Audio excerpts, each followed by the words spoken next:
आज बाबा समझा रहे हैं, एकांत में रमणीकता गायब ना हो, दोनों समान और साथ साथ रहें। मिलनसार अर्थात सर्व के संस्कार और स्वभाव को ज्ञान से मिलाकर चलने वाले। मिलनसार किनको कहेंगे बाबा?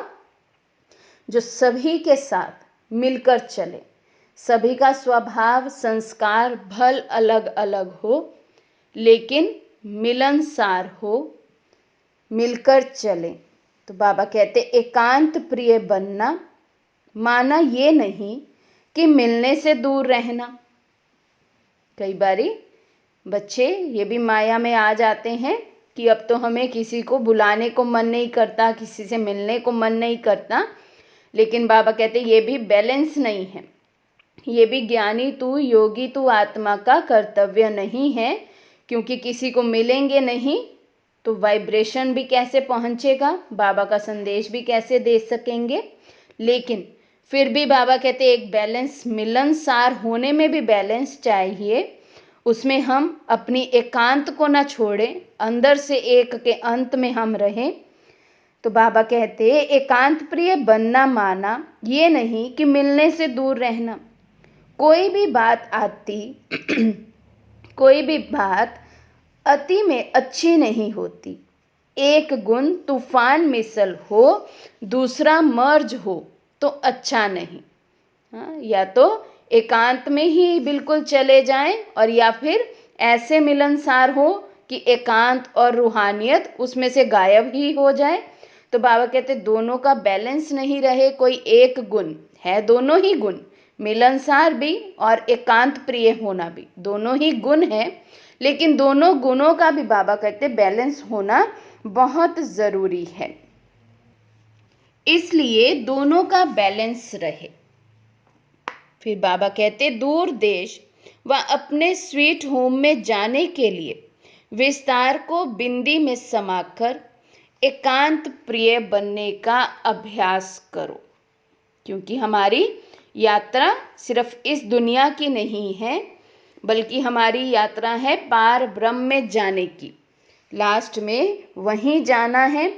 तो यहाँ पर भी बाबा कहते हैं वहाँ की स्मृति में हम रहें, लेकिन वहां जाने के लिए एक ही स्थिति चाहिए, विस्तार को बिंदी में समा दे और एकांत प्रिय होने का हम अभ्यास करते रहें।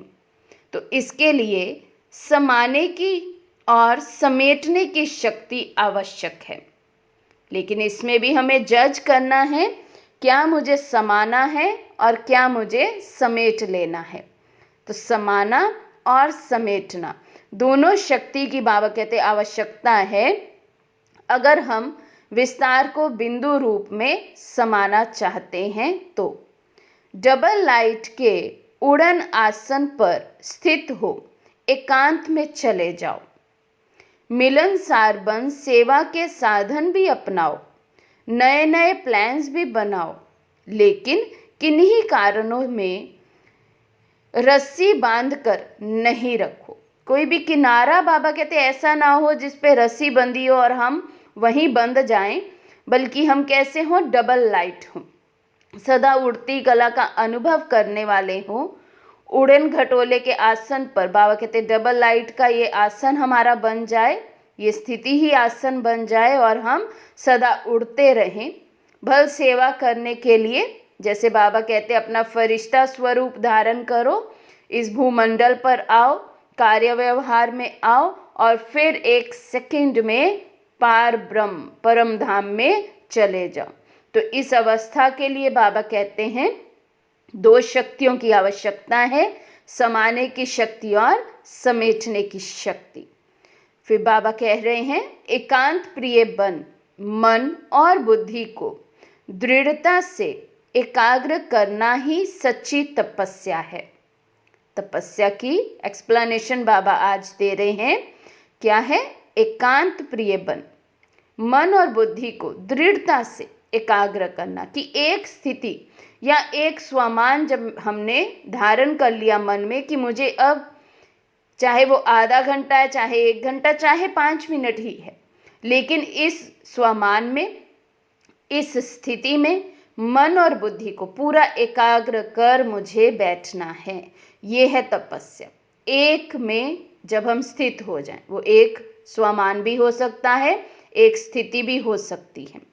तो तपस्या अर्थात व्यर्थ संकल्पों की समाप्ति, क्योंकि जब एक जगह मन और बुद्धि टिक जाएगा तो व्यर्थ संकल्प खत्म हो जाएंगे। नहीं तो होता क्या है, योग में बैठेंगे, चलो अभी परम धाम चलते, परम धाम का पूरा अनुभव नहीं किया, टिके भी नहीं अच्छे से, चलो अभी वतन, सूक्ष्म वतन चलते हैं, वहां का भी अच्छे से अनुभव नहीं किया, अभी फिर इस देह में अपने को विदेही समझते हैं। बाबा कहते ये भी बैलेंस नहीं है। जहां टिके हैं वहां बहुत अच्छे से टिक कर उसका अनुभव करना, व्यर्थ को टोटली खत्म कर देना, ये तपस्या है।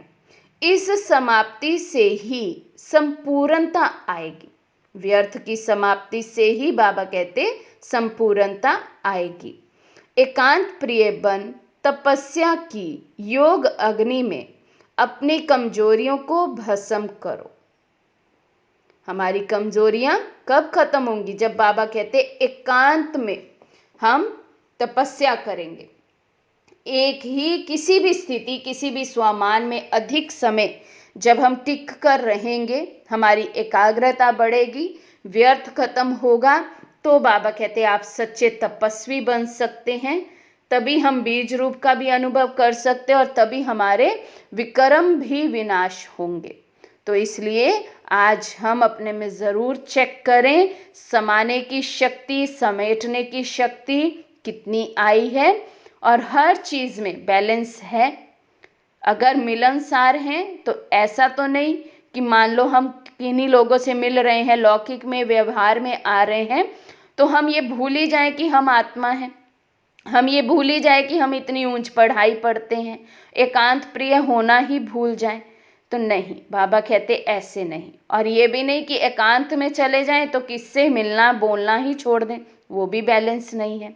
तो इसलिए हर चीज में, हर जगह पर बाबा हमें बैलेंस सिखाते हैं।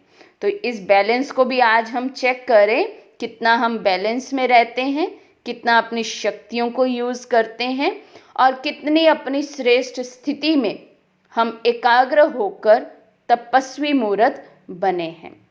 अच्छा, ओम शांति।